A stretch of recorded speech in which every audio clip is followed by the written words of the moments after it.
trending at usap-usapan nga ngayon sa social media ang naging pahayag ni Ogie Diaz kay Willie Rebillame na magpahinga muna. Magpakalma siya at palawakin pa ang kanyang pasensya, kundi baka kailangan niyang mag-post muna sa ad ni Ogie Diaz kay Willie Rebillame. So bago kayo mag-comment, Marites, tapusin niyo muna ang video to, pero bago ang lahat, intro muna tayo. Let's go!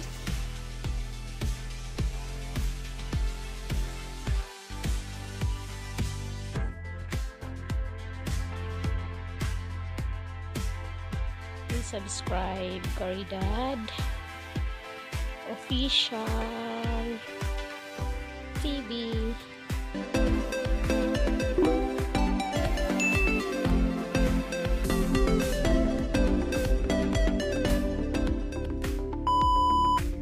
Isang payo ang ipinaabot ng talent manager at showbiz insider na si Ogie Diaz para sa TV host na si Willie Rebillame. Ano kaya ito? Pakinggan ng maigi, mga Marites. Ito ay may kaugnay sa recent issue ng TV host kung saan ipinahayag niya on air ang kanyang hinaing sa isang staff habang on air ang bago nitong show na Will to Win. Baka hindi lang talaga sinadya ni Willie, or baka at that time madami siyang iniisip, kaya siguro nakapagsalita siya ng hindi maganda or hindi kaaya-aya. Ito naman ang payo ko kay Willie. Habaan pa niya ang kanyang pasensya, otherwise he should take a break. Dagdag pa niya, magpakalma siya at palawakin ang kanyang pasensya, kung hindi baka kailangan niyang mag-post muna. Kasi naman, Ogie, ba't mo naman sinabihan yan si Willie? Si Willie matagal na yan, mas nauna pa yata si Willie sa'yo. Siyempre tingnan mo nga yung edad ni Willie, matanda na siya, matagal na siya sa industriya, kaya alam niya kung anong problema doon sa kanyang programa. May mali siguro kaya napagsabihan ni Willie Rebillame. Una, itong naglabas ng pahayag tungkol sa TV ratings ng kanilang pilot episode na tila pagpatama ng naging katapat nitong kapuso show na Family Feud.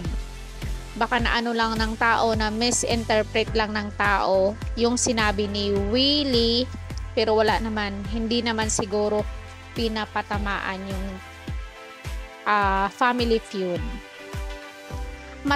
Matatanda ang naging usap-usapan si Willie nitong nagdaang araw dahil sa naging pahayag nito buhat ng umere ang bago nitong programa sa TV5. Sa ad ni Willie, alam niyo ho, nakakatuwa ang buhay. Bakit para sa akin ang tunay na ratings? Kayo, turo ni Willie sa audience. Kung may makikita kayong ipinakita nilang ratings, mataas sila, hindi ho kami naaapektuhan, kasi ang puso namin mamigay ng saya at pag-asa sa inyo. Sa ad nitong TV host na si Willie Rebillame. So kayo mga Marites, anong masasabi nyo dito? Comment dyan sa baba para mabasa natin ang inyong naging pahayag. So baka ano lang, take a break, pero kung naumpisahan na niya, di pagpatuloy na ni Willie. Kaysa naman ma-post tapos nag-asa yung mga tao na nandyan pa ang Will to Win.